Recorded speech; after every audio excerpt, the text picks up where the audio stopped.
The reason nobody has discipline anymore is because it's not taught. Discipline isn't taught. And the idea of being disciplined is seen as negative. And we also live in a world where everything and everybody is vying for our attention. Everything. There's ads everywhere. YouTube happens quickly. Kids are being raised with iPads. Like when I was a kid or you were a kid, we had a coloring book. Now they got flashing lights and little video games. Like, how do you think you're going to keep his attention as he grows old? He's been entertained by some of the best software developers in the world permanently since the second he can pick up an iPad. So your attention's very, very difficult, and that's what discipline is really. It's the ability to stay focused on one thing for a long period of time.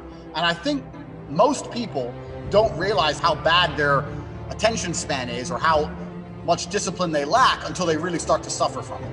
And that's what will happen, especially as a man. I can't say as a woman because I'm not a woman, but as a man, if you don't have the ability to knuckle down and focus on something for a long time, life's gonna punish you.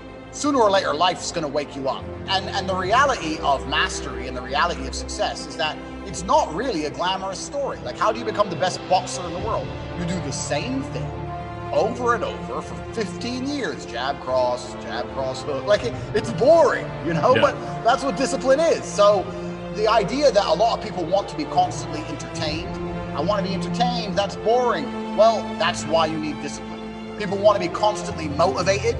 Oh, I don't feel motivated. Listen, if you're not motivated to go to the gym, and that has resulted in you being obese, suffering health adversity, so you've now damaged your health. On top of that, you're less attractive to females. On top of that, your energy levels are lower. If you really need motivation to just lose weight and live a life worth living, then there's something wrong with you.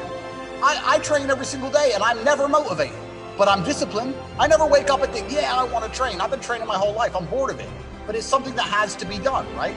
So the idea of entertainment, the idea of motivation, these things are completely detrimental to discipline. People come to me all the time and say, how do I get motivated? I say, you don't, you get disciplined. I don't care if you feel like doing X. You must do X or you will stay a loser. So do you want to be a loser or do you want to do X? There's nothing to do with motivation. So a lot of these things, people are constantly distracted. And I think a lot of the things that are taught and told about discipline are actually detrimental to a disciplined mindset.